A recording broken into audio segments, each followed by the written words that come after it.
뭐 딱히 그런 건 아니고 수업 시간에 관심이 있는데 이제 네. 어떤 형 스타일로 이렇게 하는지는 잘 모르지만 관심은 있는 학생들이. 네. 지금 대학원이시라고 예, 맞습니다. 일반 대학원. 그럼 THM이에요? MDV예요? THM. THM. 아이고 반갑습니다. 조금 더 전문적인 그룹이네. 선교학을 하시는 거고. 네. 네. 저는 이제 오늘 주로 이제 1시간 정도 마을 목회에 대해서 좀 얘기를 하려고 합니다. 하고 또 이따가 시간이 좀 남으면 잠깐 요 동네 한 바퀴 이제 도는 거로 했는데 오늘 제가 이상하게 핸드폰도 안 가지고 지금 안경도 지금 안 갖고 오는 여러 가지 오늘 왜 이렇게 되는지 잘 모르겠는데 이런 상황에서 좀 드리게 돼서 이해를 좀 하시고 자 이제 뭐 길게 얘기도 할 수도 있지만은 너무 길어지기 때문에 저희 교회가 이제 이런 지역사회 목회, 마을 목회를 한 지가 한 30년이 넘어서 그 얘기를 다 할 수는 없고 일단 중간중간에 이제 나올 이제 처음이나 뭐 출발이나 코로나 전까지 얘기는 중간중간에 뭐 얘기가 나올 수도 있고 질문으로도 나올 수 있는 거 주로 지금부터 한 1시간 정도는 코로나 이후에 지역사회 선교나 마을 목회를 하는 교회에서 어떻게 코로나 이후를 지냈는가 그리고 앞으로의 목회와 선교의 방향을 되게 어떻게 생각하고 있는가 그런 말씀을 이제 드리고 지난주인가 이병헌 목사님 이병옥 교수님 수업 시간에 제가 선교 수업 시간에 다녀왔어요. 이제 그때 한 얘기랑 그때는 뭐 한 3시간을 주셔가지고 충분히 했는데 그리고 한 번 또 방문하신다고 그러더라고요 팀이. 그래서 너무나 좀 좋은 기회를 주셔서 그때 또 제가 뭐 이 대학원생들과 함께 3시간 이렇게 강의할 수 있는 기회는 없잖아요. 그래서 그거 다 녹화를 했고 오늘도 좀 요약해서 한 건데 녹화를 좀 했으면 좋겠다. 그렇게 해가지고 지금 이렇게 되는데 우리 교회에서 했으면 전혀 문제가 안 되는데 이 환경이 바뀌니까 이게 또 안 맞네. 강신대에서 가서도 이제 그런 일이 그러니까 이게 컴퓨터가 환경만 바뀌면 꼭 문제 하나씩 일으키더라고. 근데 거기 이제 조교가 선수라서 또 나름 해결을 했는데 거기도 좀 시간이 걸렸는데 이제 자 아이스 브레이킹을 이 정도 했고 자 지금 뒤에 코로나 우리가 보통 저는 이제 문명 전환기라고 얘기를 하는데 제가 이제 책을 하나 썼습니다. 코로나 문명 전환기에 돌봄 마을과 생명광 목회와 돌봄 마을이라는 책을 이따가 원하시면 여기 신학생들한테는 제가 출판사한테 얘기해서 5,000원으로 이렇게 깎아놨으니까 5,000원에 이제 드릴 테니까 원하시는 분들은 한 권씩 보시기 바라고 하여튼 그 내용의 핵심은 이제 코로나 이후에 이제 여기 노영상 교수나 정재영 교수나 조성동 교수님 이런 분들이 마을 목회가 대안이다. 이런 얘기들을 지금 많이 합니다. 그래서 이런 얘기들이 왜 나오는가 신학자들 사이에서 뭐 예를 들면 이제 거기에 보면 대안이라고 하면서 나온 얘기가 이게 아마 CBS에서 한 얘기인데 지역사회를 섬기는 마을 목회가 교회에 대한 부정적 인식을 바꿔놓고 있다. 추락하고 있는 교회의 이미지가 복음 전파의 길까지 막고 있는 요즘 마을 목회가 위기를 타개할 돌파구가 될 수 있을지 주목된다. 뭐 다 아시다시피 지금 한국 교회의 이미지나 위상이 너무나 이제 추락을 하고 있는데 이제 마을 목회가 지역 사회를 섬기는 것이 이 추락하는 이미지를 이제 살리고 새로운 코로나 이후에 이 교회의 출구, 교회가 나아갈 길을 제시하고 있다 이제 이런 얘기고 뭐 이건 다 아시겠지만은 또 한 곳에서는 이제 우리 한국 교회가 지금 서 있는 위치가 왜 이렇게 어렵냐면은 첫 번째 포스트 크리스텐덤 시대의 한국 기독교 그러니까 이제 크리스텐덤 이후에 이제 교회를 살고 있다는 거죠. 이거는 이제 서구 교회가 당면하고 있는데, 서구 교회는 기독교 국가니까 나면서부터 기독교인이잖아요. 근데 이제 서구 사회에서도 그 나면서부터 기독교인이라는 시대가 끝난 거예요. 그래서 이제 우리가 뭐 많이 알듯이 이제 서구 젊은이들이 교회 안 나가고 교회가 텅텅 빈다. 그런데 이제 우리가 옛날에는 우리 한국 교회는 봐라. 거기에서 왔는데 우리 한국 교회는 텅텅 비지 않고 서구 교회보다 훨씬 더 성장도 잘 되고 막 이렇게 기고만장했는데, 한 10년 전까지만 해도. 지금 이제 코로나 이후에 이제 우리도 포스트 크리스텐덤 시기를 맞이하고 있다는 거죠. 그러니까 우리도 더 이상 기독교 왕국의 시대가 아니라는 거죠. 그러니까 우리나라가 원래 기독교 왕국의 나라도 아닌데 이렇게 고도 성장을 했었던 거에는 좀 몇 가지 이유가 있죠. 우리 기독교라는 거는 근대를 가지고 온 근대 사회가 서구 문명을 이 기독교를 통해서 왔던 거고, 그다음에 이제 고도 성장이라는 시기에 기독교가 같이 고도 성장을 누렸고, 그다음에 이런 반공 이데올로기 같은 것들이랑 이제 고도 성장 이런 것들에 의해서 많은 이제 특수를 누렸는데, 크리스텐담도 시대도 지나가고, 그다음에 탈성장 시대. 지금 제일 이제 어려운 문제는 이 코로나가 우리한테 주는 거는 성장의 시대가 끝났다라는 거죠. 고도 성장 시대는 물론 성장의 시대가 옛날에 고도 성장 뭐 대형 교회 뭐 시대였는데 그 시대가 다 끝나가고 있는 거죠. 고도 성장 시대가 끝나고 탈성장,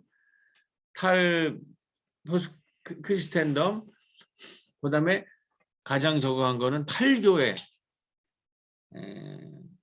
탈교회, 특히 코로나 이후에 뭐 한 30% 정도가 교회로 안 들어온다고 그러잖아요. 이제 그런 시대에 이제 우리 여러분들은 이제 목회를 하기 시작을 해야 된다는 거죠. 이게 세 가지가 겹쳐 있는 거예요. 굉장히 교회가 지금 힘든. 저는 탈성장 시대 고도 성장의 이제 끝물에 목회를 한 사람이죠. 그래서 저는 그때부터 무슨 고도 성장이나 교회를 크게 하겠다고 하는 것이 시대가 이미 저물쓸 뿐이 없다라는 거를 저는 좀 알았고, 그래서 이제 나중에는 좀 지역사회와 함께 해야 된다. 지역사회와 함께 하지 않고서는 힘들다, 이제 그런 생각을 했는데, 지금 이게 이제 대표적인 이 얘기를 오래 할 수 없어서 짧게 얘기하면 20대 미혼율이 93%고 20대 나는 종교가 없다가 78%라는 거예요. 그러니까 젊은이들이나 미래 세대가 80%가량이 종교가 없는 거예요. 기독교뿐만 아니라 탈종교화 시대, 교회는 탈성장뿐만 아니라 탈교회 시대, 그거를 이제 조금 더 구체적으로 우리 목회 현장으로 하면 탈종교, 탈교회라는 건 뭐냐? 더 이상 교회 중심으로 모이지 않는다는 거죠, 신앙인들이. 그러니까 더 이상 교회 중심으로, 더 이상 건물 안으로 들어오지 않는다는 거죠. 옛날에는 고도성장 시대 건물을 크게 지어놓으면 사람들이 몰려왔잖아요. 그 시대는 끝났다는 거예요. 그리고 막 사람을 많이 모아놓으면 교회가 성장할 거다. 교회를 크게 해주면 그런 것이 안 맥히는 거예요. 그런 시대가 지났다라는 거예요. 그걸 이제 문명사적으로 읽어야 된다는 거예요. 그게 포스트 크리스텐덤, 탈성장, 탈교회. 그걸 제일 잘 드러내는 데가 이제 20대가 80%가 이미 탈종교 현상을 드러내고 있다는 거죠. 근데 여기 이제 크리스텐담을 보면 이것이 이미 서구에서는 르네상스, 그다음에 종교개혁, 계몽사상, 그다음에 산업화, 이게 전부 크리스텐담, 여기에서 기독교 중심주의를 다 무너뜨린 거예요. 그러니까 우리가 착각하지 말아야 될 것이 중세에서 근대로 넘어오는 거는 신중심에서 인간 중심으로 오는 거예요. 그러니까 이때 서구에서는 이미 신중심의 세계를 르네상스가 뭐예요? 산업화가 뭐예요? 계몽사상이 다 인간 중심으로 온 거거든요. 그래서 전부 인간 중심으로 됐기 때문에 교회가 매력을 잃었단 말이에요. 서구는 이제 근대화가 빨리 진행했는데 우리가 좀 늦은 거죠. 우리는 초기에 이 기독교라는 게 근대화랑 함께 왔기 때문에 굉장히 좋은 거로 받아들였는데 우리도 이제 근대화가 발전되면서 어느 정도 이제 수준에 오르니까 신중심의 것이 아니라 인간 중심으로 오고 지금 인간 중심의 게 무너지고 뭐예요? 생태계 중심으로 넘어가잖아요. 요번에 코로나가 우리한테 가져온 것은 결국 뭐 산업 물질 문명을 무너뜨리고 그걸 붕괴시키고 생태 사회로 지금 넘어가는 거예요. 그러니까 신중심에서 인간 중심에서 생태 중심으로 넘어가는 거예요. 그러니까 이러한 세계관, 문명사적 세계관의 변화라는 것을 모르고 지금 가장 그 큰 문제는 이렇게 이미 근대화를 거쳐서 지금 포스트 모던이라는 게 탈근대 생태사회로 넘어가고 있잖아요. 그런데 아직도 착각하고 아직도 완전히 그 세상이 어떻게 변하는 걸 몰라서 과거의 영광을 누리고 있는 과거의 영광을 얘기하고 과거의 그거를 얘기하는 사람들을 뭐라 그러냐 종교에서. 그걸 근본주의자라고 그러는 거예요. 근본주의자. 아직도 우리나라는 80, 90%가 신앙인들이 거의 근본주의 신앙을 갖고 있어요. 그러니까 중세 시대를 살고 있다는 거죠. 목회도 목사가 그냥 왕처럼 봉건 시대 이렇게 하는 데가 옛날에 부흥이 됐다고요. 그래서 완전한 지배, 군사 독재 시절에 이런 사람들처럼 그런 목회자가 교회가 성장이 잘 되고 교인들도 근대라는 거를 막 거부하고 뭐 봉건적인 의식을 갖고 있는 사람들이 많이 몰려 있고 왜냐하면 그 사람들은 봉건 시대 공동체가 그리운 거예요. 근데 이제 그게 다 무너지면서 그게 이제 더 이상 견딜 수가 없는 거죠. 우리 사회도 이미 급속한 산업화 근대화를 하고 그것도 넘어서는 이제 탈근대로 오기 때문에 저거는 서구 애들이나 있는 일인다 하는데 어느덧 우리 젊은이들이 80%가 이 봉건 시대의 그런 그 신은 우리한테 필요 없다. 우리랑 안 맞는다라는 이제 이런 얘기를 하고 있는 거죠. 자, 그래서 이제 이거는 그 정재원 교수 기독교 사회학을 한 실천신대 교수님은 이제 이런 얘기를 해요. 이건 많은 얘기를 해야 되는데 뭐 시간이 없기 때문에 지금 문제가 되는 것은 크리스티아니티 대 처치니아니티 이것이 지금 문제가 된다는 거죠. 크리스티아니티라고 하는 것은 온 세상과 함께 사는 신앙인을 얘기를 하는 거예요. 지금은 이미 건물 중심으로 교회 중심으로 시대가 끝나지 않기 때문에 우리의 신앙이 교회를 넘어서서 교회 건물과 교회라는 그 공간과 건물을 넘어서서 이미 우리 예배가 교회 공간을 넘어섰잖아요. 인터넷 코로나 때문에 인터넷 예배가 처음엔 그 우리 교회에서는 그거는 예배가 아니라고 그랬잖아요. 그만큼 우리가 건물 중심이고 교회 중심적이란 말이에요. 근데 코로나가 인터넷 예배를 허용하지 않고는 교회가 존립하지 않으니까 그걸 받아들였고 이거 다 일반화돼서 이제 두 개를 다 하잖아요. 온오프로 동시에 온라인으로 가잖아요. 그러니까 크리스티아니티라는 것은 기독성이라고 하는 것은 교회 건물 안과 밖을 다 소통하는 그러한 그런 거를 기독교인이라고 그러는 건데 처치니티라는 거는 뭐냐면 교회 안에서만 통하는 신앙 건물 안에 잡혀된 신앙들을 얘기를 하는 거죠. 그걸 처치니티라고 그러는 거예요. 근데 이 처치니티가 붕괴되고 있다는 거죠. 교회주의자, 교회 중심적인 신앙이 이제는 설 곳이 없어서 미국에 갔더니 이분은 디너 처치라는 게 등장하는 거예요. 이 디너 처치라는 건 뭐냐면 미국에 있는 그 얘네가 세비어 교회들처럼 거기는 그 도시에 교회 밖에 있는 사람들, 누구예요? 노숙자, 또 뭐 마약하는 사람들, 또 여러 가지 지금 혼자 된 사람들, 나홀로족이 얼마나 많아요.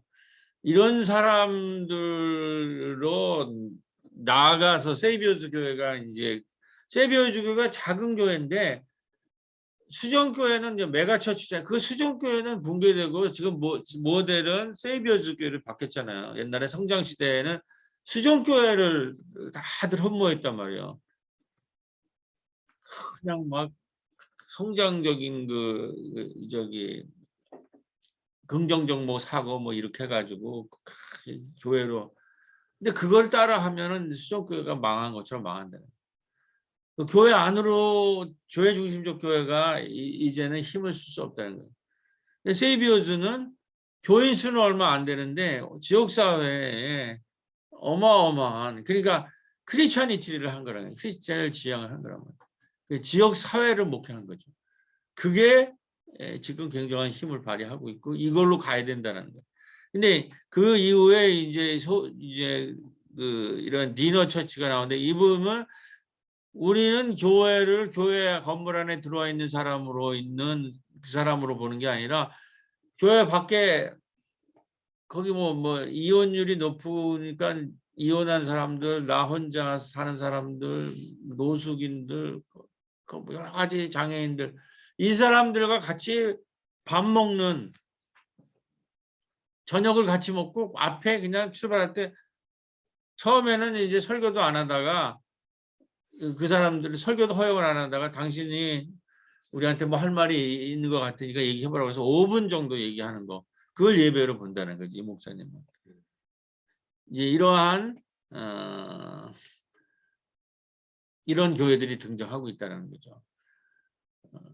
이제 이런 뭐 노숙자나 이런 그 나홀로족은 교회라는 그 담을 넘어서서 교회를 들어오기가 쉽지가 않아요. 이런 사람들이 얼마나 많은데 이런 거는 하고 계속 건물을 크게 짓고 해서 교회 안으로 들어오라고 하는 것이 난센스가 되게 쉽다는 거죠. 특히 이 재난기에. 자, 그래서 이제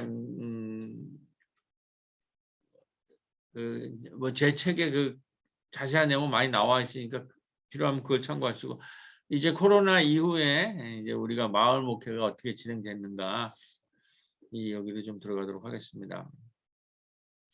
코로나가 되면서 우리가 우리 선교기관이 2개가 문을 닫았습니다. 하나는 우리 협동조합으로 했던 달나라 터키 협동조합이라는 곳이 이제 코로나를 견디지 못하고 문을 이제 닫게 됐고, 그다음에 이제 30년 동안 36년간 이제 5년 정도 유지되었던 우리 새로운 어린이집이, 우리 제일 처음 80년대 들어와서 제일 처음 선교했던 거는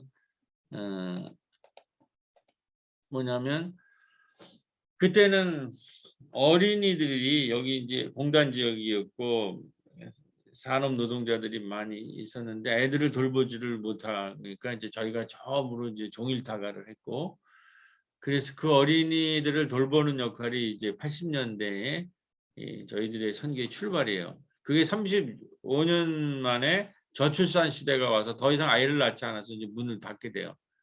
그리고 그거 애들이 그때 86년 어간에 어린이집을 해서 노동자들의 자녀들이 방치된 자녀들을 우리가 종일 돌봤는데 걔들이 초등학교를 들어가서 그때는 이제 공부방, 마을 도시에마다 특히 IMF가 지나면서 그 가정이 해체되는 가정들 아이들을 돌보기 위해서 공부방이라는 걸 했어요. 근데 그 공부방이 지역사회 어린이 돌봄 모델이 돼가지고 애들이 방과후가 되면은 학원 안 다니는 애들은 방치되잖아요. 거기다가 코로나가 터지고 그러니까 국가가 이 애들을 어떻게 할 건가라는 거 아무런 복지적인 대책이 없었어요. 근데 전국에 당시에 100여 개의 민중교회가 있었어요. 그 민중교회는 80년대 광주 사태를 경험하면서 저도 그 세대예요. 우리가 광주를 경험하면서 이제 우리가 이제 그 기독교를 받아들인 친구들이 대학교를 가고 대학원을 이제 신대원을 간 거죠. 거기에서 뭔가 사회 의식이 있는 사람들이 우리가 빈민 지역이나 농촌이나 공단 지역으로 가야 된다 그래서 100여 개의 민중교회가 생겼어요. 그 민중교회의 가장 핵심적인 선교 프로그램이 바로 지역 타가서 처음에 타가서고 그 애들이 크니까 초등학교 들어가니까 그때의 지역 공부방이라는 걸 썼어요. 그래서 공부만 가리키는 게 아니라 거기서 밥을 주고 여러 가지 문화적인 프로그램을 했단 말이에요.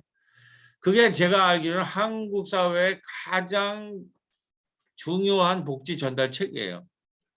한국 사회에서. 그래서 그게 공단에 있는 지역이나 빈민 지역이나 이런 데 전국에 이 부천 지역만 해도 지금 60여 개가 되고 전국에 400개, 500개가 되는 가장 커다란 복지 전달 체계로 성장했어요. 한국 사회의 복지라는 거가 가장 중요한 거가 바로 작은 교회 운동, 민중교회 운동에서 시작됐다는 거예요.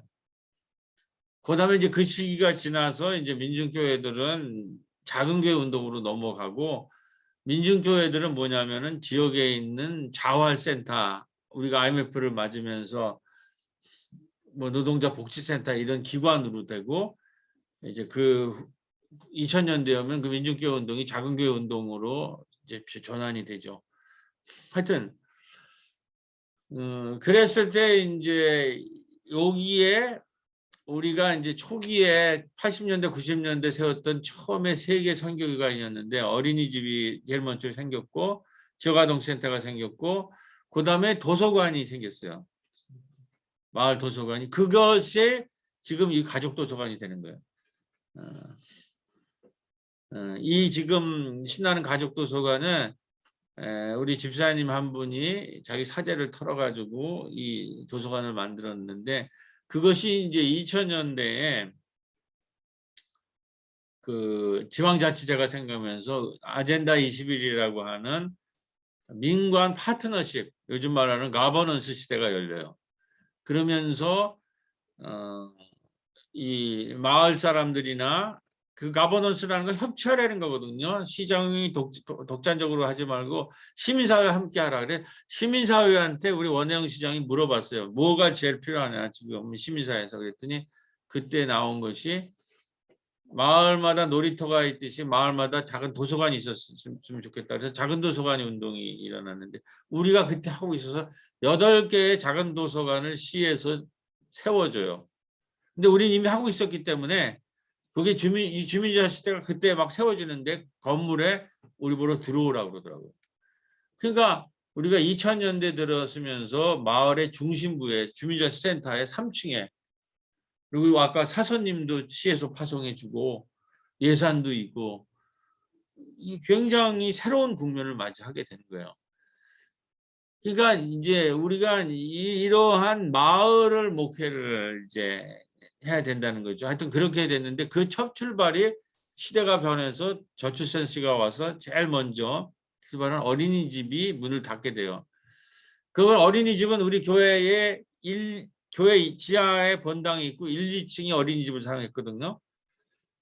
그래서 어린이집이 이제 문을 닫으니까 1, 2층이 비잖아요. 그래서 그걸 어떻게 사용할 건가라는 거로 이제 토론하는 거예요. 그때 우리 임종환 교수님이라고 인하대 의대의 그 학장님이 우리랑 여기서 마을 그 공동체 운동을 많이 같이 했는데 이분이 지금 시대는 통합 돌봄 시대로 가고 있다. 그래서 정부도 통합 돌봄 시대를 준비하고 있으니까 이 건물을 통합 돌봄 센터 같은 거로 만들면 좋겠다. 그래가지고 우리가 그때 이미 이제 여기 이 약대 동에 있는 세 교회가 커뮤니티 케어라는 그러한 그 운동을 하고 있었어요. 그러니까 커뮤니티 케어라는 거는 고령화 시대가 되면 어른들이 다 아프잖아요. 그리고 은퇴자가 뭐 1년마다 뭐 몇백만 명씩 생기고 그랬을 때 병원에서 이 고령화된 사람들을 급속도로 고령화되는 사람들을 병원에서 다 치료할 수 있는 시대가 아니라는 거죠.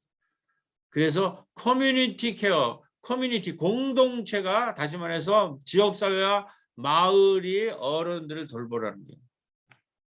그래서 이때 되면은 의사들이 왕진을 해요. 왕진. 마을로 병원으로 오라 그런 게 아니라 마을로 들어와서 어르신들을 돌봐요. 그때 마을로 들어올 때 간호사랑 같이 들어오고 또 지역사회에서 건강 리더들을 키워가지고 그 마을 사람들을 같이 돌본다라는 거죠. 그리고 이제 이런 것을 해서 이런 것을 잘 감당하는 마을에는 정부가 예산을 지원하는. 그래서 우리가 이 시청에서 우리 약대동 팀이 민간 활성화 협력 발표했는데 이걸로 전국 우리가 한 게 우리 다 합쳐서 부천 지역이 다 합쳐서 전국 1위로 해서 굉장히 많은 지원금이 마을에 이제 지역사회 전체에 이제 지원되는 이런 얘기가 있었어요.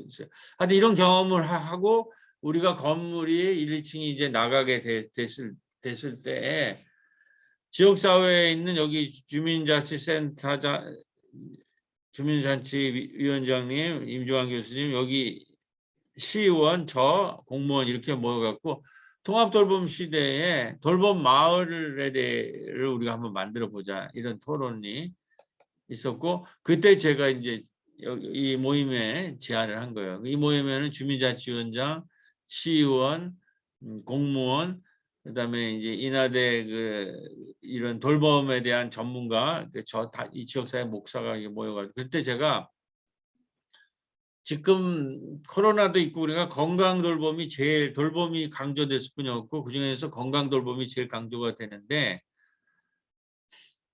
건강 돌봄뿐만 아니라 통합 돌봄 마을로 만들기 위해서는 문화적 돌봄이 필요하다. 왜냐하면 우리 어르신들이 이제 우리 어르신 프로그램을 갖고 있는데 집에만 그냥 계속 갇혀 있으니까 너무나 힘들어 하시는데 우리가 당시 법적으로 허용하는 뭐 4-5명 모여갖고 문화 활동을 하니까 굉장히 좋아하고 우리 마을에는 꼽살이라 영화제라는 영화제가 있었어요.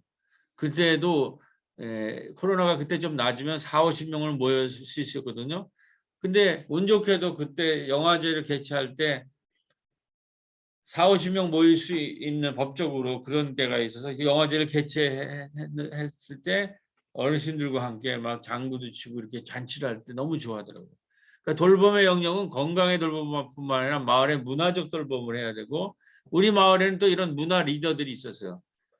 그다음에 코로나가 들었을 때 가장 우리한테 큰 위로를 준 것이 코로나가 터지니까 우리 도시농부들이 우리 신중년 모임이 있었는데 그 도시농부들이 마을의 텃밭에서 씨를 뿌리더라고.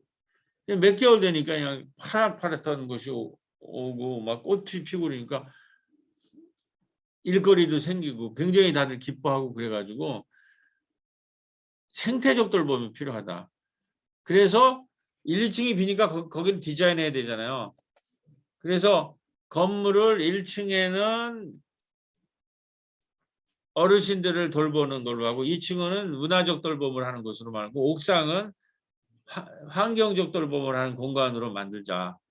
그래서 통합 돌봄 이런 센터로 만들자 이제 이런 것들을 해가지고 거기 1층에서 아까 말했듯이 우리 신중년들 분들과 함께 부천에는 의료사 협동조합이라는 의사들이 이 커뮤니티 케어를 위해서 이미 이런 그 지역의 건강 리더들을 키우는 프로그램이 있어요. 그래서 그 프로그램과 우리 신중년 팀을 연결해 가지고 건강 리더 교육을 여기 아까 말했듯이 임종환 교수 같은 분들이 연결을 해주고 우리 또 옛날부터 프로젝트를 같이 했던 경험도 있어서 이렇게 모여서 리더 모임을 해가지고 구강을 한 거예요. 마을 분들이 건강 리더. 그리고 저거가 센터가 세워지면 리모델링이 되면 거기에를 건강 리더들의 공간으로 활용하자. 그러니까 어린이집이 이제 저처 시대적 소명을 다 하고 저 두 공간이 나온 거를 이제 이 돌봄 센터로 전환하는데 여기 건강 리더들을 이제 교육을 하고 이후에 교실을 하자 이렇게. 그걸 성공하고 나니까 여기 생태 리더도 필요한 거니까 혹시 유미호 산림센터장 아세요? 기독교 환경센터 교육하시는 분인데 요즘 제일 핫한 분 중에 하나인데 제가 이분한테 카톡을 했어요. 이게 성공적으로 끝났으니 건강 리더들, 환경 생태 리더들도 우리가 교육하고 싶으니까 식강을 같이 하자. 근데 이제 이 강의는 이 건강 리더나 이 생태 리더 교육은 마을형이니까 우리가 30년 동안 마을 목회를 하고 마을 운동을 했으니까 3강은 우리가 하고 나머지 6, 7강은 환경생태 해라. 마을 사람들에게 이 마을 운동이라는 게 뭐고 마을의 역사 이런 거를 우리가 30년 동안 하는 것이 전부 마을의 약대동의 마을의 역사이기 때문에 그래서 뭐 제가 한 2강 하고 또 잘하실 수 있는 분들도 강의를 해가지고 근데 그 강의를 하면은 여기 있는 환경 리더 생태들이 다 교인들이 아니잖아요. 그리고 그거를 마을의 모든 활동을 한 게 전부 교회에서 한 게 제일 많아요. 물론 교회라는 거를 강요하거나 강조하지 않지만 어차피 그 흔적이 전부 있는 거란 말이에요. 교회라는 얘기를 안 해도. 그 제가 강의를 하게 되니까 사람들이 이 마을의 역사에서 교회가 무슨 역할을 하고 뭔 일을 하는지라는 걸 자연스럽게 다 알게 되는 거죠. 그러니까 나는 미래에 우리가 지역사회에서 전도를 한다나 선교를 할 때 이렇게 해야 되지 않을까. 그래서 저는 애써서 많이 교회의 흔적을 지워요. 그런데 어쩔 수 없이 묻어나는 흔적이 있거든. 그건 뭐 내가 아무리 지우려고 해도 왜냐하면 우리가 이 마을에서 그냥 함께 했던 일들이기 때문에 그리고 다 알아요 그분들도. 그래서 이제 이 교회가 이제 이 지역에서 뭘 해야 되나 하고 우리 이제 여기에 있는 우리 이제 교우님들이요. 선희정 문예학당 대표, 이은주 선생, 김현자 가정센터 도사님 이런 분들이 어떻게 관심을 갖게 됐는지 이제 이런 거부터 얘기해서 이제 환경생태 리더를 한 거예요. 수료도 같이 한 거죠. 이게 저 센터가 건물이 완성되든 리모델링이 되던 시기에 이제 그 공간에서 이렇게 시간이 맞아졌어요. 그리고 저 공간은 어떻게 리모델링이 됐는가? 우리 교회 이제 장신대 출신의 부교육자 이승훈 목사라고 혹시 들어보셨는지 모르겠네.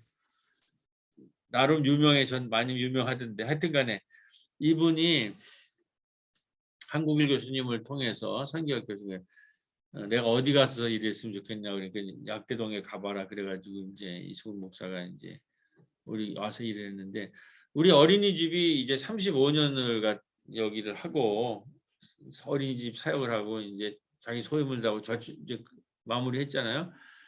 더 이상 아이들을 오지를 않고 받으려면 막 지역이랑 경쟁을 해야 돼요. 그렇지 않아도 없는 어린이집이랑 우리는 무슨 이걸 가지고 수익을 내려는 데가 아니는데 없는 것을 어린이집인데 뺏어서 이렇게까지 우리가 선교할 필요는 없잖아요. 이제 원장님이 결단을 내리는데 이제 이승훈 목사가 이렇게 보더니 그분이 프로포즈 같은 것도 잘 써요.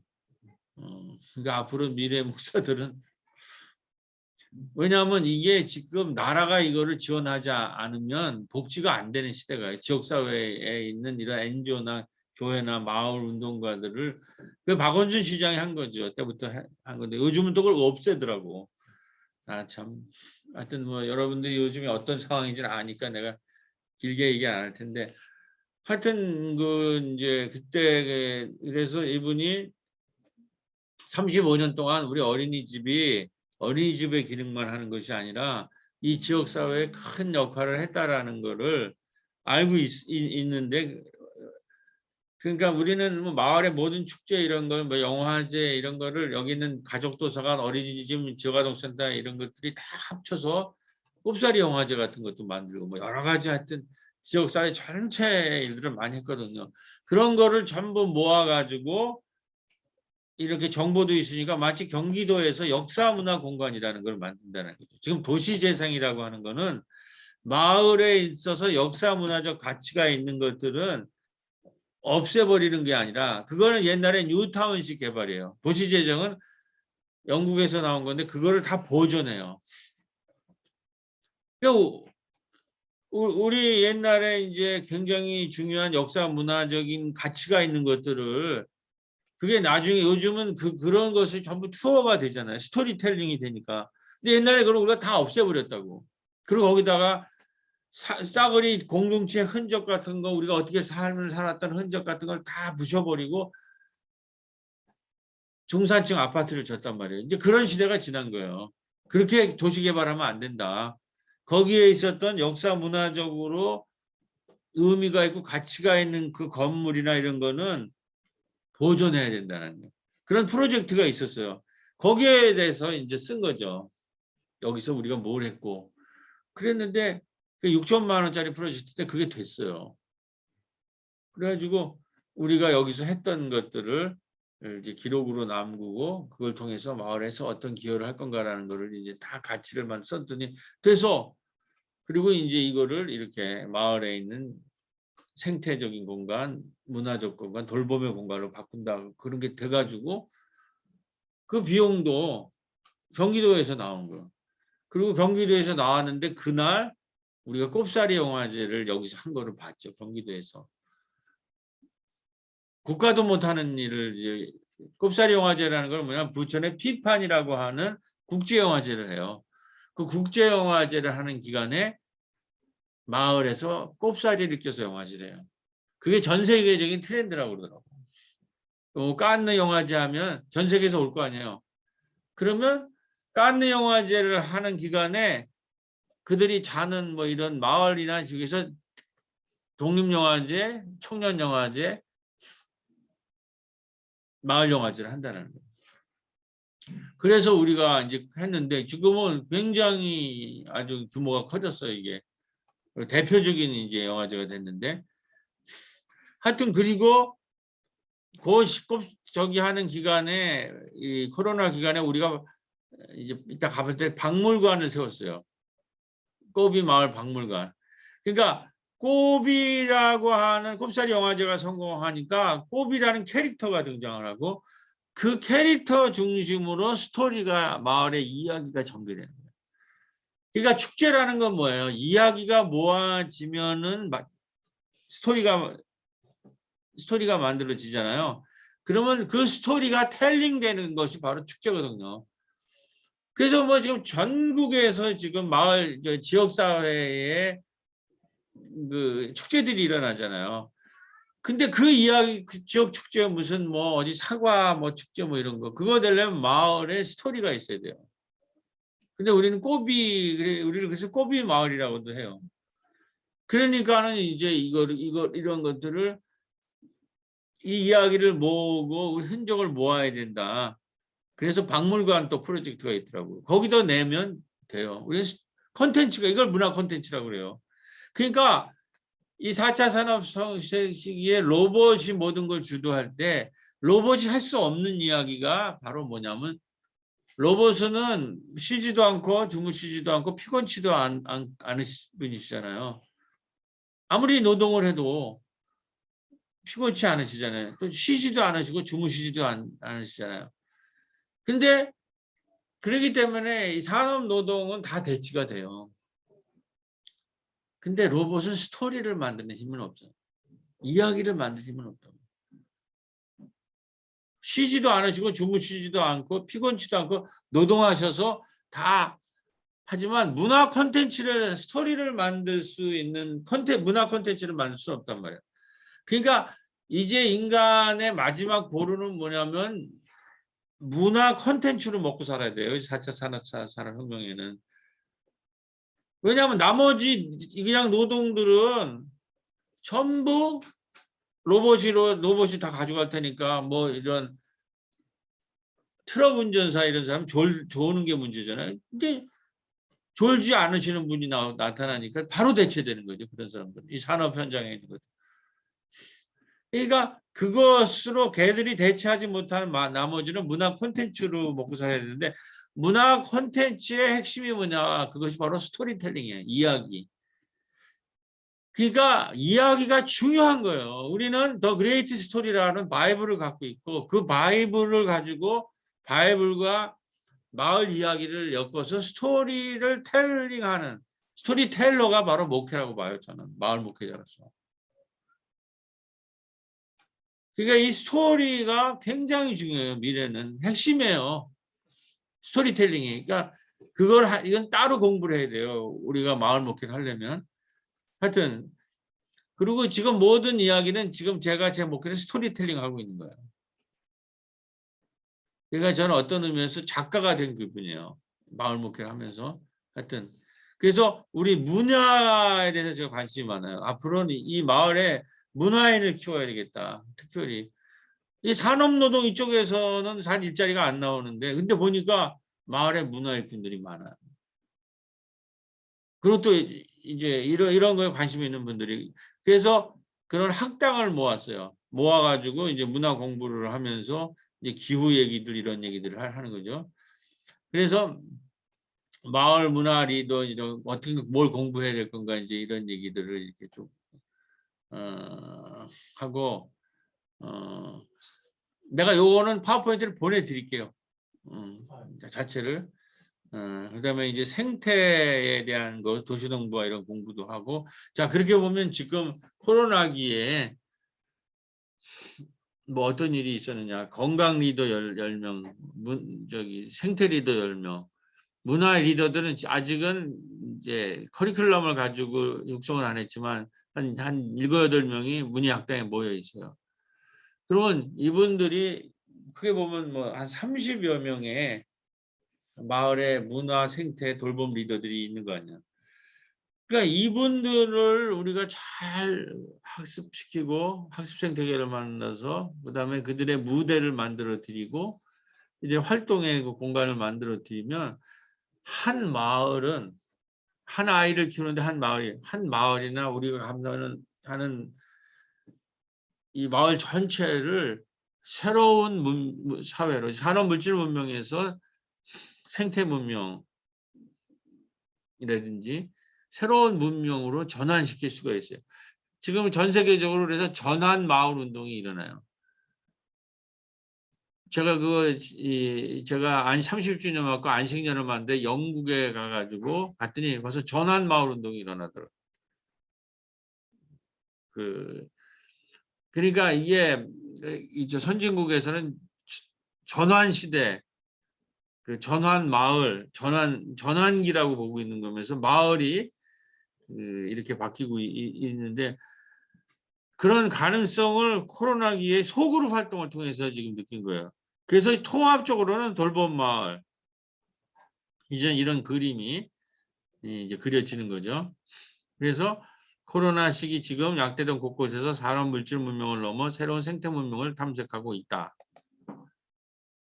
그리고 이런 사회적 기업가들을 이제 이런 거를 통해서 양성할 수도 있겠다 하는 이제 자신감을 좀 얻었는데 이거는 이제 우리 그 이승훈 목사가 이걸 경험하면서 자기가 또 창작한 거예요. 이렇게 우리가 하시는 프로그램 마을학교 공동육아 풀뿌리 뭐 운동 바른 먹거리 만들기 이런 것의 가능성을 이제 스스로 봐서 이제 강의를 합니다.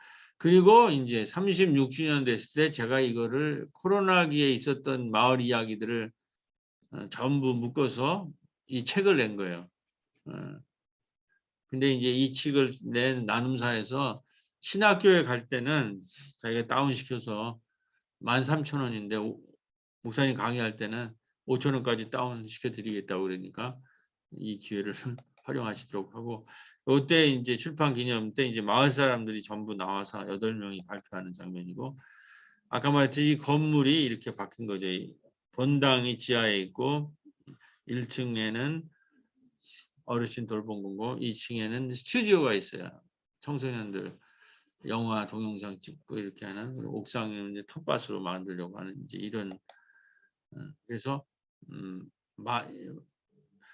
이렇게 해가지고 실질적으로 코로나가 잠잠해지면서 이제 마스크 그렇게 모일 수 있잖아요. 이제 모여서 예배를 드리고 이러는데 뭐 아직도 온라인으로 오는 분도 있고 나와서 드리는 분도 있고 그다음에 줌으로 드리는 이제 이렇게 이런 거를 봤을 때 그다음에 이제 공간은 어떻게 사용되냐면 1층은 한글교실, 노래교실, 최근에는 이제 건강교실이 이제 만들어진 거예요. 어르신의 쪽으로.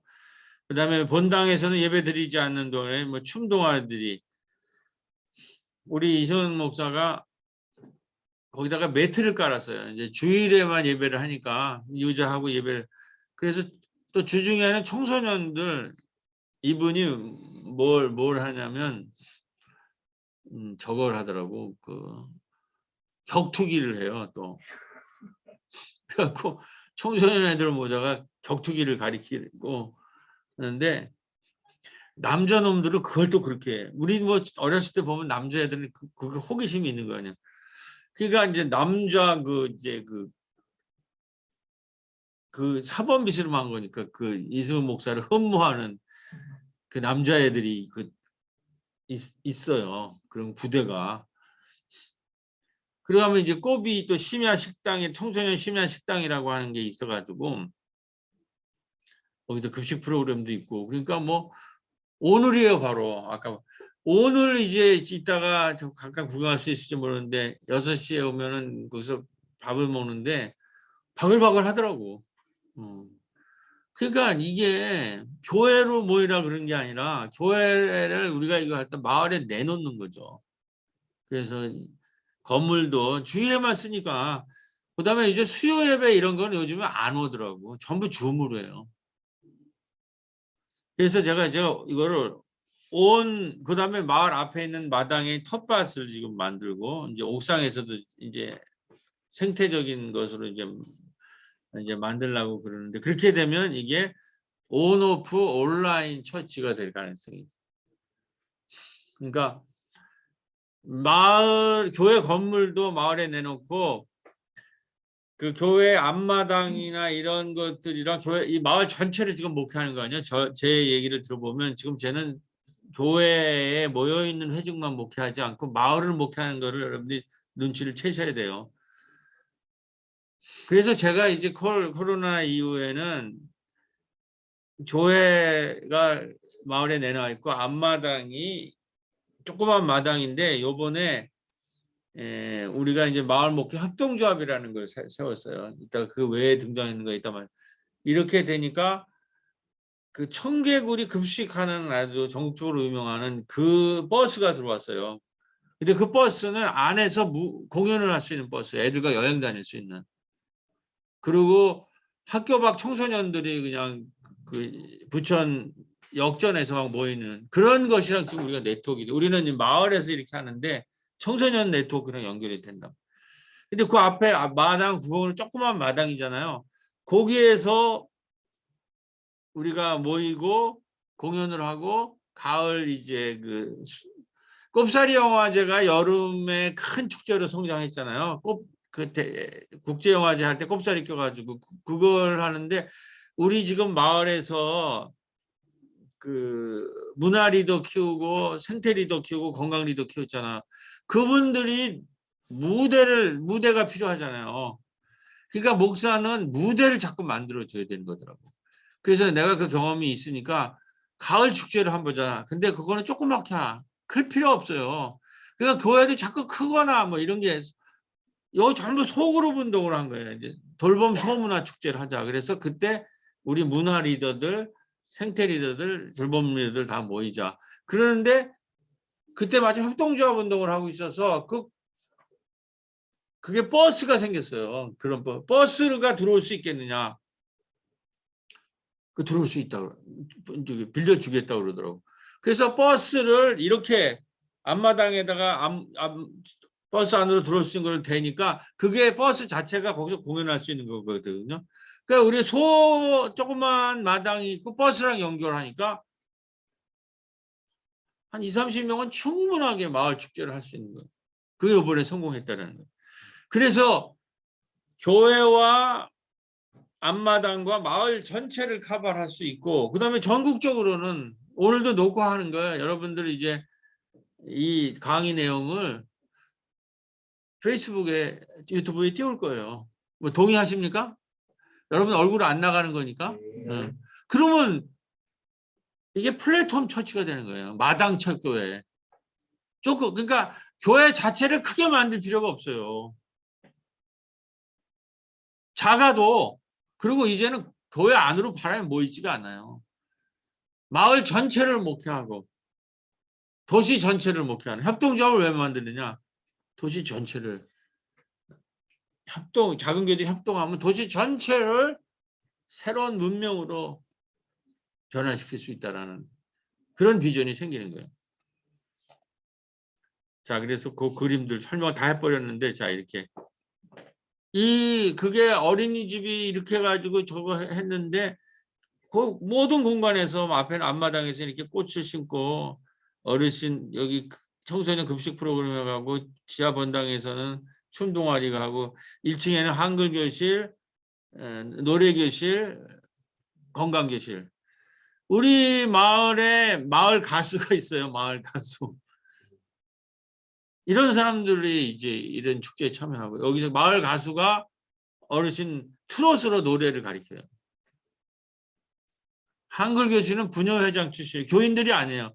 그러니까 이걸 내가 다시 이렇게 약대마 세대공감, 한글 노래 교실과 약대동 신중년 춤동아리까지 이게 이제 일종의 플랫폼이 되기 시작하는 거잖아요. 그 다음에 우리는 여름에는 그 성경 학교를 하지 않고 여름 마을 학교를 해요. 그러니까 여름 한 달 내내 마을 학교를 하는데 그 오프닝을 바이블 스쿨을 하는 거죠. 여름 성경 학교를. 그래서 우리 기독교가 갖고 있는 여름 성경 학교에서 여름 성경 학교 교사 대학이라는 게 있잖아요. 그걸 여름 마을 학교 교사 대학으로 만들어서 주민들을 초청한 거예요. 지금 이 교사 대학 안에 11명이 왔는데 이 중에 교인이 6명, 마을 사람이 5명이에요. 교사 대학이. 그게 6대 5예요. 저는 미래교회가 이렇게 갈 거예요. 교회에 들어와 있는 회중만으로 교회를 유지하기 쉽지 않아요. 이젠 마을 사람들에게 열려 있고 마을 사람이 참여하는 새로운 교회들이 등장해야 된다는 거고,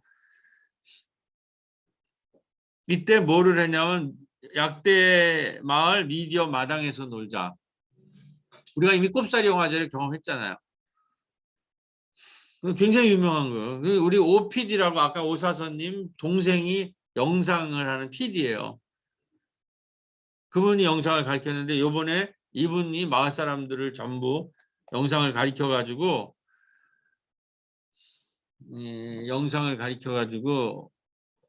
자기들 뭐 우리 이제 이승훈 목사님은 청소년들이 했던 것들을 뭐 찍어놓은 것들, 그다음에 이 어르신들은 이제 노래 교실, 한글 교실은 그것들, 그다음에 교회는 교회 것, 그렇게 해서 다 배워가지고 출품을 하라고 그랬어요. 여러분 마을 학교의 주제가 우리는 약대서 미디어 마당에서 논다. 미디어 마당이라는 건 뭐예요? 우리가 마을 목회를 하는 거고, 마을 목회는 마을을 마당으로 만드는 거고, 영어로 말하면 마을을 플랫폼으로 만드는 거고, 그거를 영상으로 연결해 볼 수 있는 거야. 제가 실험을 해본 거죠. 되더라고요. 그래서 다 출품해서 제가 그거 배운 거 가지고 묶어가지고 나중에 보내드릴게요. 9분짜리를 만들어서 코로나기를 우리가 어떻게 지냈는가를 9분으로 다 요약을 해서 만든 거예요. 저 시청했습니다. 보셨어요? 네. 어땠어요? 아, 굉장하던데요. 굉장하지는 않을 것 같고 뭐 아직 우리 그때 보는 거 아니에요? 아니, 그 영화는 아니에요. 아, 영상 말씀하시는 영상 네, 나중에 또 보내드릴게. 다큐도 있고 내가 여러 개 만들었어. 그래가지고 지금. 그 목사님 그 영상 여러 개 연결한 거 아니에요? 그렇지, 여러 가지 연결. 하여튼 나중에 보내드릴게요. 그게 뭐냐면 마샬 맥루한의 마을과 도시는 미디어다. 요 여름 마을 학교는 우리는 마당에서 논다고 할 때 어떻게 했냐면 11시 예배 드리고 12시부터 이제 이 마당이 열렸거든요. 미디어 마당 OPD 가서 강의하고 그거를 이제 수업하는. 그럴 때 제가 이게 설교한 거예요. 저는 파워포인트로 하거든, 설교를. 이제는 우리가 하는 거는 뭐냐, 아주 뭐 이 미디어에는 최고는, 도시는 미디어고 마을은 미디어라는 거죠. 우리에서 하는 마을 활동을 이제는 교회나 마을이 하나의 미디어가 돼야 된다는 거예요. 여기에 지금 그 김찬욱 교수는 또 도시는 미디어라는 책이 있어요. 그러니까 마샬 맥루하는 건 뭐냐, 미디어라는 건 뭐예요? 우리 눈의 확장이 비디오고 귀의 확장이 오디오고 우리의 발의 확장이 자동차라는 거죠. 미디어라는 건 우리의 눈과 귀와 입이 오디오, 비디오 이런 걸 확장된 거라는 거죠. 그리고 우리가 마을에서 이제 일어나는 건 사람들이 소통한다라는 거는 우리가 마당을 만들려면 우리의 신체가 확장될 뿐만 아니라 우리의 마을 자체가 하나의 미디어가 돼야 된다는 거죠. 그래서 마을의 미디어 마당, 우리는 약대동 미디어 마당에서 논다라는 거죠. 교회가 앞으로는 선교를 이렇게 해야 된다는 거죠. 그래서 마을 사람들한테 다 가리키고 자기들의 활동을 모아서 내라고 그랬더니 그거를 냈어요. 그거를 제가 다 묶은 거죠. 묶어서 9분짜리를 만든 거예요. 그러면 그것이 마을의 마당교회가 되는 거예요. 교회는 작지만 우리의 모든 것을 신체가 확장되시, 도시는 미디어다. 미디어는 우리의 신체의 확장이라는 거죠. 우리의 신앙의 성령이라는 게 뭐냐는 거죠. 성령이 일종의 미디어라는 거고 우리의 모든 삶 이런 거를 확장하고 증폭하는 거 아니에요. 그러니까 그렇게 신학적인 신학과 사회과학이나 인문학을 할 때 그렇게 이렇게 설교를 할 수도 있다라는 거죠. 미디어란 우리 눈기 즉 인간의 확장이다 이제 이렇게 이런 얘기에서 자 그렇게 해서 우리의 이런 모든 활동을 이렇게 통합을 한 거예요. 그래서 그리고 배운 거는 우리 약대동에서 무슨 일이 있었는가. 3년에 굉장히 지금 하는 게 스토리가 텔링이 되잖아요. 3년 동안에 코로나는 재난 기간인데 굉장히 다 우울하고 각자로 뛰어놓으면은 다 우울하고 힘든데 그래서 제가 설교 제목이기도 하고 이거 영상으로 만들어서 그런데 이거를 묶어 넣고 보니까 하나님은 이 중에서도 이러한 가운데서도 새로운 사건을 일으키고 있다. 새로운 성령의 운동을 일으키고 있다는 것을 영상으로 증명하는 거죠. 각 개인은 지금 다 우울하고 피곤하고 힘없고 우리 교회도 안 나타나는 분이 또 있어요. 잘 다니시던 분인데 뭐 중직자인데 안 나타난단 말이에요. 그러니까 교인들이 힘들죠. 그럼 뭐 20, 30%가 어쩔 수 없다고 그러더라고요. 지금 코로나가 다 안 돌아온다. 그걸 받아들이는데 희망이 어디 있냐 그럼에도 불구하고 이걸 얘기해야 되잖아요. 우선은. 그래서 한번 만들어 본 거예요. 영화 여기서 요거는 그 중에서 이제 이 마을학교 영화 제작선 이거는 OPD가 만든 거예요. 같이 붙여놨지만 맨 끝에 질이 완전히 다른 내 거는 구리고 예, 한번 보세요 나중에 뭐 이게 한글 교실 노래말 교실 뭐 이런 것들은 이제 내가 한 거예요. 그리고 뒤에는 요건 아주 멋있어요. 미적 감각적으로. 자 이제 마지막으로 갑니다. 이랬을 때에 아까 그 임종환 교수님이 마을 이원돈 목사님 우선 부천부터 시작하시죠. 5개 이상의 교회를 묶어서 마을 목회 네트워크로 신년 상생 네트워크에 가입 신청을 해주세요. 이제 이 임종환 교수는 신년 상생 네트워크라고 하는 아까 말한 커뮤니티 케어, 사회적인 경제, 사회적 협동조합 같은 거를 만들어서 이제야말로 다른 데서 우리를 살릴 게 크리스찬이에요. 그리고 지금 의사고 이제 인하대 학장인데 이분은 이제 그 의료도 마을이 우리를 의료도 살린다 그래서 마을에 나한테 주치의가 있어야 된다. 그리고 이제는 왕진을 가야 된다. 병원으로 오라는 게 아니라 왕진을 가고 그 왕진 할 때 간호사가 붙고 그다음에 마을의 건강 리더가 붙어야 된다. 그러니까 마을 단위로 스스로 협동하지 않고는 코로나 이에 길이 없고 그 스스로 협동하는 데 있어서 이 사람을 다 살리려면 사회적 경제와 사회적 협동조합을 마을마다 일으켜야 되고 전국에 240개의 시군구에 이런 마을 목회 협동조합이 등장해야 한국 사회가 산다라고 보는 거예요. 근데 저랑 같이 일하면서 작은 교회에 희망이 있고 마을 교회 희망이 있다는 걸 본 거예요.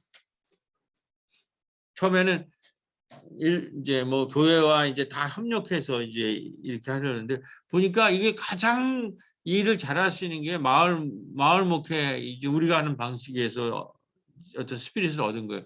근데 저는 이 얘기가 가는 것이 그룬투비 여러분 아세요? 그룬투비 네덜란드를 낭농 국가로 만든 크리스찬이고 그 네덜란드의 아버지예요. 그 사람은 목사인데 그 사람이 결국은 낭농 국가를 일으키고 최고의 복지 국가를 이제 만드는 시발이 그룬투비인데 그 사람이 그 복지 국가 그 낭농 국가를 누구와 함께 만들었냐면 농촌 교회 목사들. 우리도 지금 뭐 난리잖아요. 겸임 목사들도 일자리가 없잖아요. 겸직 목사 이중지. 근데 아직 어떤 보수적인 데는 아직도 그걸 통과를 안 시킨 거야.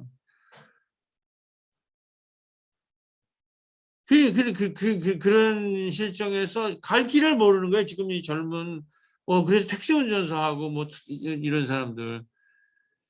그런데 그 고급 인력을 그런 사람 신학적 훈련도 되고 목회라면 기독교 이웃과 함께 공동체와 함께 이거 의식이 있잖아요. 이분들과 함께 그런 투비가 그걸 한 거예요. 이게 기숙학교를 만들어서 농촌 목사들 작은 목사들을 데려가지고 우리가 농촌에서 협동조합을 일으키고 함께 사는 거를 하면 된다라는 걸 그래가지고 낭농국가가 한데 그 핵심 세력이 교회의 작은 목사들이었죠. 작은 교회. 그러니까 대형 교회는 이런 데 안 참여해요. 자기가 스스로 충족이 되니까. 작은 교회가 희망이라고 해서 이렇게를 했는데 그리고 이제 그 신현 상생 네트워크에서 저보러 사례 발표를 낙대동에서 어떤 일이 일어났고 마을 목회 협동조합을 통해서 뭘 할 수 있는가 해서 제가 지금 5교회만 모이면 협동조합을 세울 수 있거든요. 부천의 마을에 있는 5교회를 모아가지고 이제 협동조합을 세우면서 처음에 아까만 디너처치 이런 걸 같이 공부를 한 거예요. 뭐 코로나19 이후 한국 교회의 새로운 대안이 될 수 있는가 아까 한 얘기들.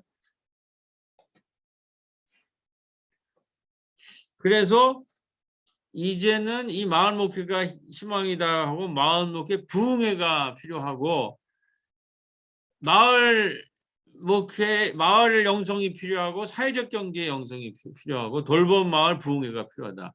지금 가장 큰 문제는 우리의 목회자들뿐만 아니라 교인들의 신앙이 개인 구원 수준을 못 넘어서요. 그 다음에 개인 구원에서도 가장 저간 거는 근본주의 신앙. 중세 시대로 돌아가잖아. 이런 수준이라고 우리가. 이거를 우선은 진보적인 거는 뭐야? 사회적 영성으로 바꿔야 돼요. 사회적 경제 영성이라든지.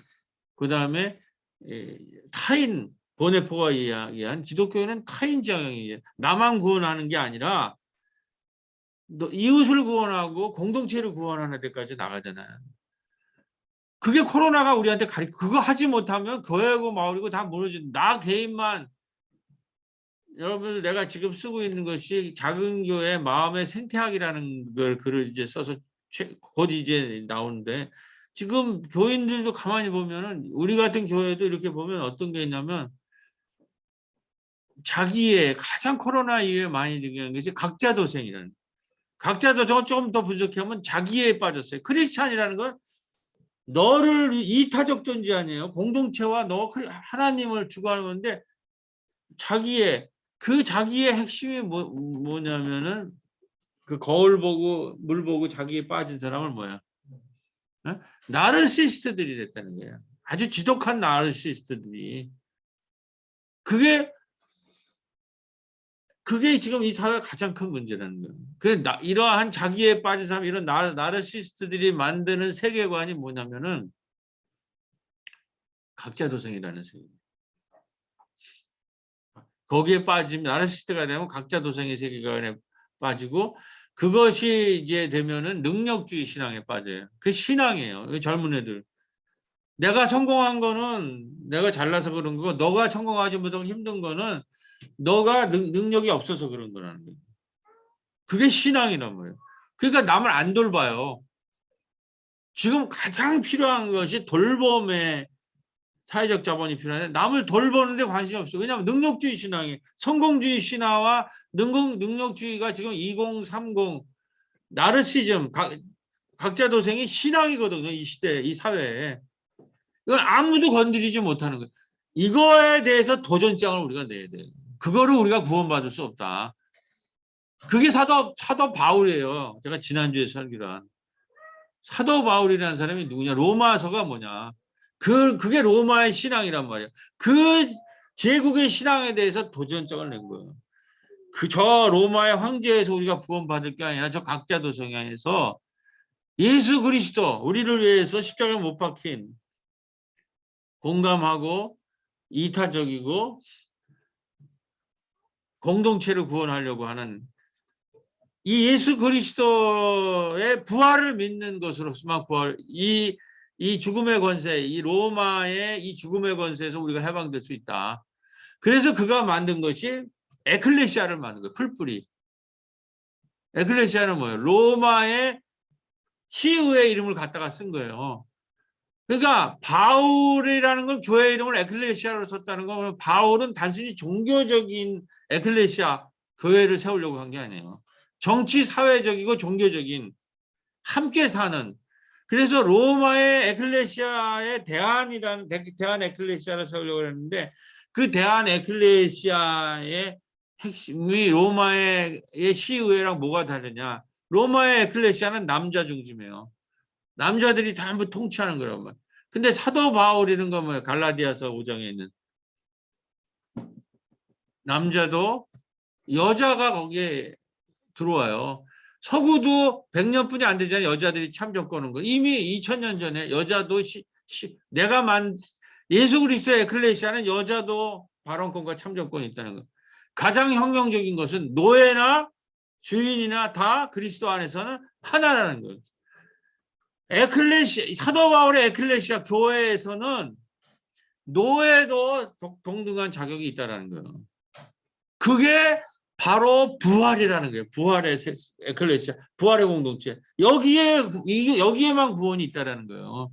그러니까 로마 문명을 완전히 대안이 되잖아요. 맨날 로마라는 건 뭐 전쟁하고 사람 전쟁 일으키는 거가 그 문명의 핵심인데 그것의 대안이 여기로 보이라는 거예요. 그러니까 단순히 종교적인 게 있겠죠. 그거 뭐는 사회적이고 정치적인 거예요. 이건 완전히 새로운 공동체를 세운 거란 말이에요. 그렇기 때문에 개인 구원을 넘어서 진보적인 사회 구원을 넘어서서 뭐가 필요하냐면은 피조물의 구원까지 로마서 8장을 보면 자연의 구원까지를 거기서 이미 얘기를 한 거예요. 이런 거를 하려면 교회가 개교회주의를 넘어서야 된다는 거죠. 이거를 임종환 교수가 나한테 제안한 거예요. 이 협동조합은 내가 먼저 목사님 5개를 모아가지고 마을목회 협동조합을 약대동에서만 일어나는 게 아니라 5군데로 이걸 펼칩시다. 그래가지고 부천에서 시작해서 올해 대전이랑 대구랑 지금 전주에서 이걸 하고 있다고 그러더라고. 그거로 나가고 3개를 하고 내년에 10개를 만들고 궁극적으로는 전국의 240개 시군구에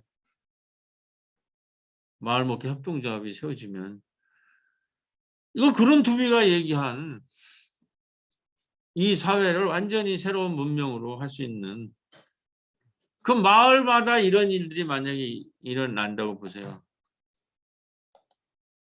그랬을 때 이거 협동해 보니까 이 버스가 들어오는 거예요. 이게 아까 말한 이 버스가. 우리 혼자로는 이건 없잖아요. 우리한테는. 이 버스가 들어오면서 마을 축제를 같이 하고 우리가 시작해서 5군데 이 버스를 가지고 이제 마을마다 들어가면 그 마을에서 이 버스를 받아가지고 소 축제를 하는 거예요. 그러니까 우리는 마을에 이제 여기 보면 이런 여기 안에서 이렇게 프로그램을 하는 게요. 하는 게 있고 그래서 이 가을 돌봄 마당을 한 거예요. 그리고 아까 말했듯이 간호사가 아까 말해서 이제 건강교실은 이분이 간호사가 이제 건강교실을 하고 해서 이거 건강 지금 그 마을의 건강센터 간호센터를 만든다고 그래요. 그래서 지난주부터 우리가 이렇게 권사님이랑 분녀회장이랑 해서 마을에 주일 예배 끝나고 나서 2군데씩을 돌아요. 어르신들을. 그래서 3주 동안. 그래서 건강교실뿐만 아니라 돌봄 마실을 하는 거예요. 그러니까 의사들이 왕진을 하잖아요. 우리는 뭐예요? 우리한테 가장 우리는 신방이라는 것을 교인만 신방하지 말고 마을 신방이라는 개념을 내가 만들었어요. 그랬더니 노영상 교수가 굉장히 중요한 개념이라고 그거 살려보라고. 그런데 신방이라는 개념이 이 교회적인 언어라서 너무 좀 거부감이 있고 가서 돌봄 마실이라고 바뀌었어요. 이 운동이 일어났는데 이거를 여기 이제 교인들도 돌지만 여기에 건강 리더 우리가 키운 사람들이 같이 붙어서 돌아요. 그런데 임종환 교수가 그거를 발전시키면 건강센터를 만들고 그분들이 평상시에도 할 수 있어서 우리는 돌봄 센터도 있잖아요. 요양사들 건강교실 한 사람 간호사도 붙어서 하면 지금 코로나 이후에 이게 굉장히 중요하잖아요. 지금 건강이라는 게. 그러면 건강센터를 만들면은 이게 지자체에서 지원할 수 있어서 일자리도 만들면 신중년 40, 50대를. 자, 이런 공동체 운동으로서 함께 사는 거죠. 그리고 이제 이렇게 돌봄문화 소속주 아까 말한 했을 때 그 버스가 들어와 가지고 20, 30명이 이렇게 할 수 있어. 이제 요게 장면이에요. 요 교회 있고 요 앞마당에 이렇게 모여 있고 요 버스 안에 들어가서도 이렇게. 그러니까 요런 게 약대동에서 일어나는 게 아니라 5군데로 돈다는 거예요. 그러니까 약대동은 건강 리더들을 중심으로 하고 이 문화예술 리더들, 생태 리더들을 하는 돌봄 마을을 만든다면 아까 말했듯이 이 청개구리 버스는 버스를 갖고 있을 정도로 이 청소년 급식 운동에서는 이런 거는 이게 결합이 되고 우리 여기 또 부천의 지평교회는 햇빛 발전소를 또 거길 중심으로 만들고 있어요. 그러니까 이 세 그룹만 그다음에 우리 길동원 목사 같은 경우나 여기는 커피 이번에 축제 때 이제 커피도 하고 작은 사립 도서관의 저거예요. 회장이에요. 마을 곳곳에 있는 작은 도서관에 한 100여 곳이 있다고 그러더라고요. 그다음에 우리 이 협동조합의 총무님은 이창수 목사님은 지역아동센터 2군데를 사회적 경제 법인으로 갖고 있어요. 그러니까 임종환 교수 깜짝 놀란 거 해보니까 여기 지금 가장 기후위기에는 햇빛 발전소도 있고 급식 프로그램도 있고 여기 돌봄 마을도 있고 이게 약대동의 가을 추수가 이렇게 일어나는 거죠.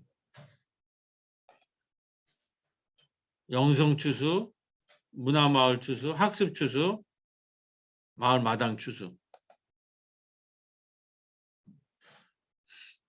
그래서 목회에 나가야 될 것은 마을을 마당교회가 돼야 된다. 이제 플랫폼이 돼야 된다. 교회는 마을에 교회 플랫폼이라 건물 안으로 자꾸 사람들을 들어오려고 그러는 건물 안은 안 들어요. 마을 전체를 마당으로 보고 마을 자체를 목회하는 플랫폼으로 이러한 목회 방향의 혁명이 일어나야 된다는. 근데 이미 이거를 민중교회 시절에 우리가 했던 거예요. 이게 이런 돌봄 건강 문화예술 생태라는 이런 마을 온오프 온라인의 이런 플랫폼. 아까 얘기 들으면 이 그림이 어떻게 나온 것이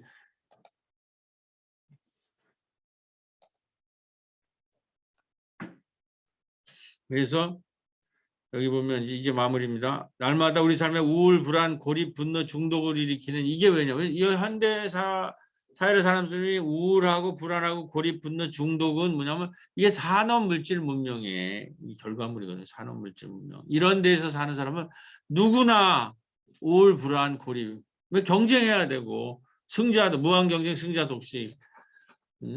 이런 거에서 하는데 이런 소화에서 이게 개인 구원이라는 거예요.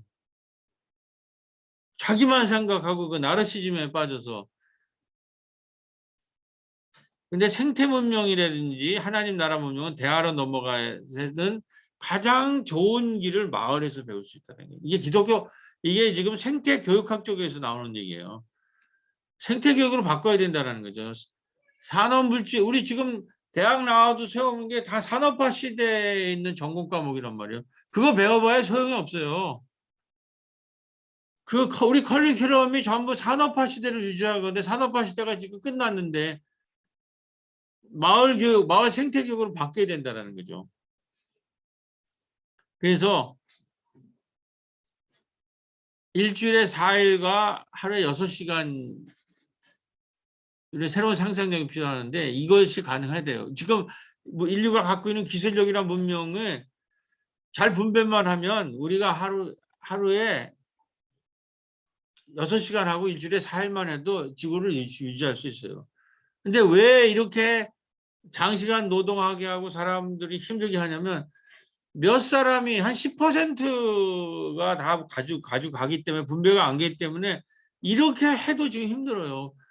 아니 로봇이 있고 뭐 어마어마한 쉬지도 않고 주무시지도 않은 분들이 다 하는데 생산된 거를 잘 나누면 어마어마하게 자연을 착취하고 인간을 착취하면서 계속 생산하잖아요. 그거를 지금 오히려 탈성장 시대는 중단시키고 나눠야 된다는 거예요. 이건 나누지 않으면 지구가 멸망하게 생겼어요. 그리고 그러려면은 우선 노동 시간부터 줄이고 그러면 하루에 6시간만 하면 저녁이 있는 삶이 되잖아요. 일주일에 4일만 하면 3일 놀잖아요. 그때 뭐 하느냐? 그때 학습 생태계를 만들어 평생 학습을 하는 거예요. 자기가 진짜 하고 싶은 공부. 그 다음에 사회적 경제를 이럴 때야 일으키는 거예요. 같이 사는 사회적 기업을 일으키고 남은 시간. 그 다음에 유기농 생태 축제를 하는 거죠. 마을 맨날 축제가 일어나야 돼요. 그런 게 돌아가면 오히려 탈성장을 하면서도 함께 지금 어차피 이게 계속 생산물을 하면은 지구가 살 수가 없어요. 너무 자연을 수탈하는 거거든. 그게 다 계속 생산하면서 이거를 파헤치고 인간의 노동력도 전부 수탈하니까 지금 사는 사람들은 우울, 불안, 고립, 분노, 중독. 저는 어디서 이걸 심각성을 넣냐면 조울증 이런 거 있잖아요. 조현. 예. 예. 이런 게 일어나더라고요. 이런 것들이 어디서 일어나느냐. 이게 바로 산업물질 문명에서 일어나는 거예요. 그래서 마을 단위의 작은 단위로부터 협동과 자치와 생명, 생태 공동체를 만드는 일부터 시작하여 궁극적으로 전국 240개 시군구마다 마을에 이렇게 협동조합을 세워서 생명과 평화의 마을 공동체를 세우는 것. 그래서 우리는 더 이상 건물 중심으로 모이는 교회를 넘어서 마을 곳곳으로 움직이며 이동하는 마을의 돌봄 캠프가 되어서 지역과 마을을 신방하며 생태적이고 건강하며 문화적이고 돌봄이 충만한 생명 공동체가 되어 마을의 생명마을자는 마을의 마당이 되기를 원하고 기도하며 행동할 것이다. 지금 끝내려니까 일단 여기서 끝나고 우리 나가서 이제 마을을 돌면서 마무리하도록 하겠습니다. 자, 마무리하겠습니다. 감사합니다.